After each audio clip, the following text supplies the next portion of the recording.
We are used to those threats for last 30 years. They will feel all the weight of our sanctions until the end of this year.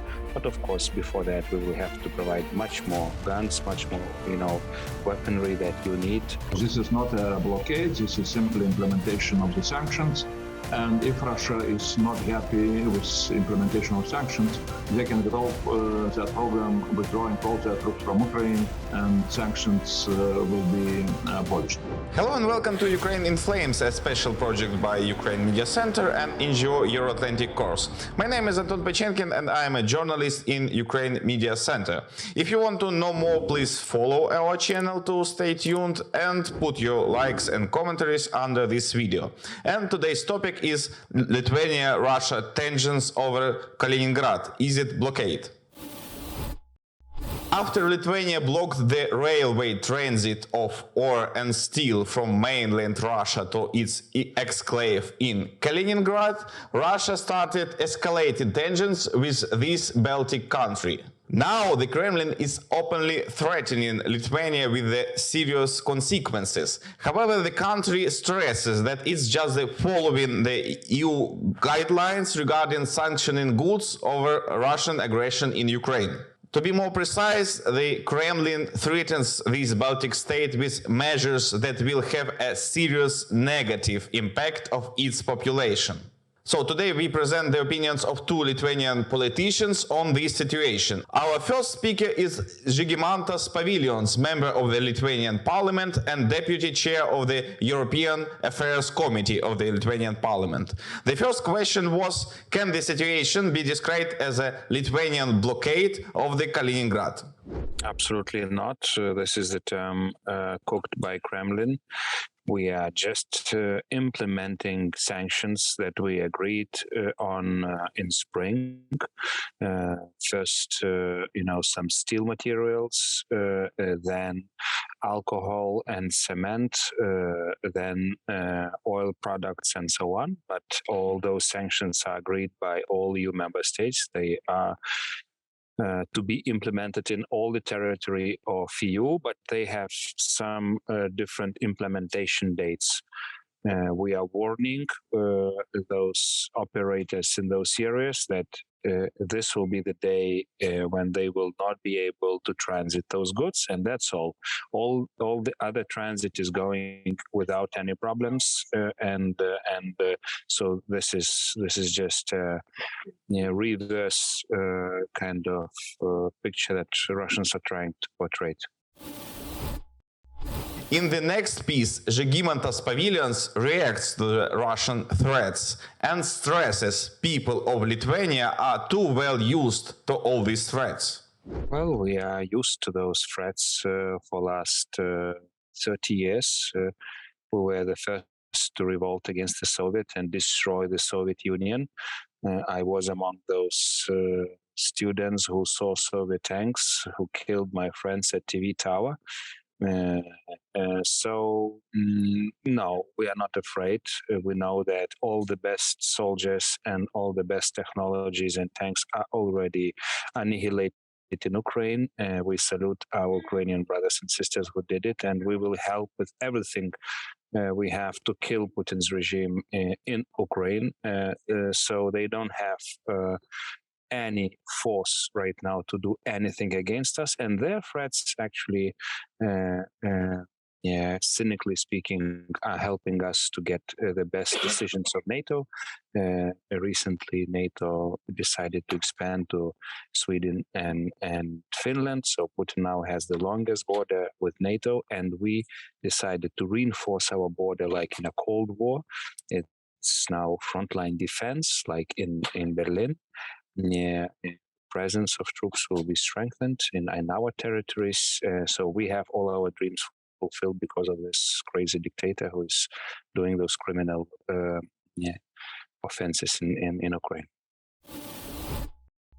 In my last question, I asked Mr. Pavilions to describe the probable scenarios from Russian direct invasion to the country to some compromises between EU and Russia. And the politician's answer was brightly strong and clear. Let's listen to it. I don't see any of those scenarios. I see just the only scenario. It's the death of Putin regime in Ukraine. They are very much afraid of it, and they want to hide their crimes in Ukraine, trying to portray Lithuania as the country that attack it. It's absolutely nonsense. They pay for their sins, and it is not even the sanctions that we want. We want even bigger sanctions, and they will feel all the weight of our sanctions until the end of this year. But of course, before that, we will have to provide much more guns, much more, weaponry that you need in order to achieve the goal, because even NATO officially is now calling Russia as the main enemy, like we were calling Soviet Union in the Cold War period. Our second guest today is Andrius Kubilius, member of the European Parliament and ex-Prime Minister of Lithuania. From the heightness of his political experience, Mr. Kubilius also denounced Russian claims to Lithuania, however, in more diplomatic way.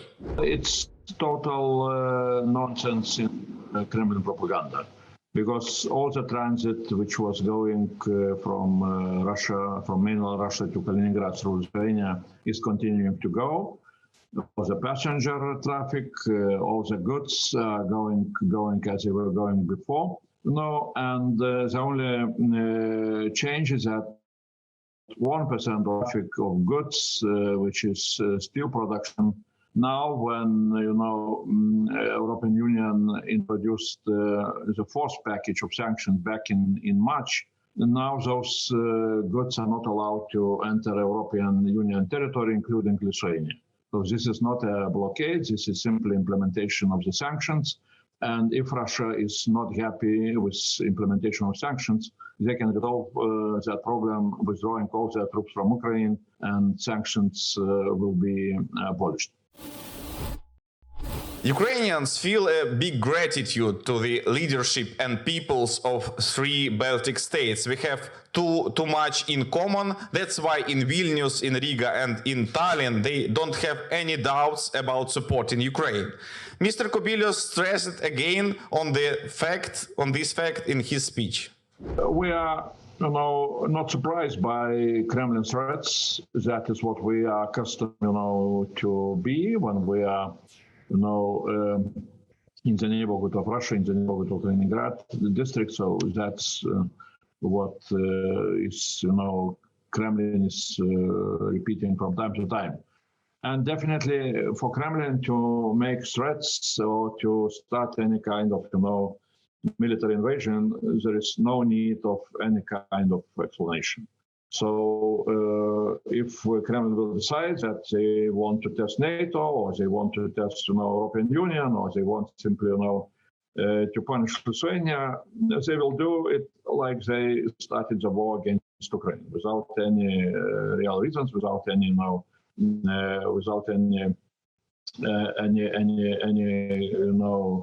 stories why they did it. Simply they decide that Ukraine needs to be threatened, needs to be invaded, and that's the way how they did it. So we are ready. We are members of EU. We are members of NATO, and NATO, is really providing all the guarantees of our security. So we are not so afraid of all those threats. But we would like not to see that anybody in EU or in Commission would succumb to threats from Kremlin. So we see the biggest danger in that. There are some discussions in the Commission that maybe those rules of sanctions can be changed or explained in another way.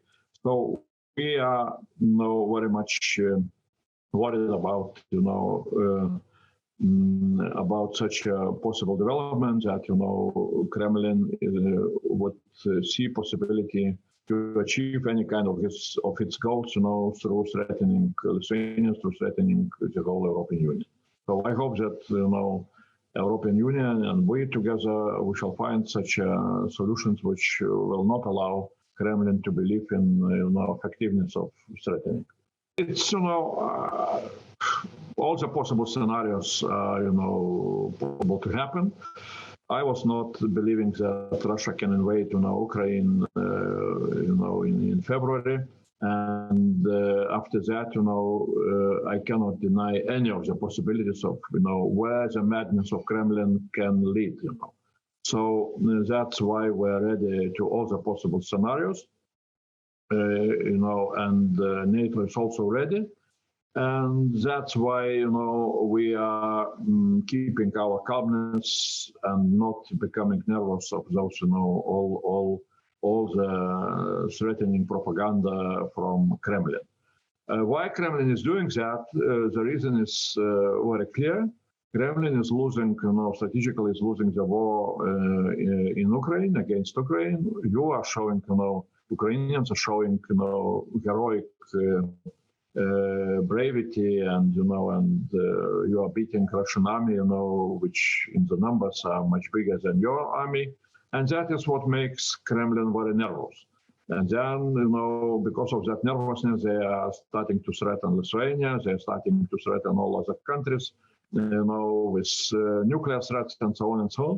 But I see in such a development only clear evidence that, really, in Kremlin, they understand that they are losing the war in Ukraine, and I hope that really it will happen.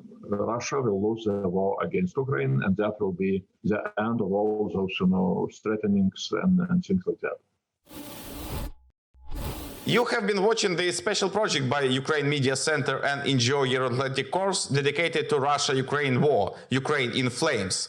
In description there is also information how personally you can help Ukraine in our struggle against Russian aggression. And if you find our job interesting and useful, I ask you again to subscribe to our channel, put your likes and commentaries.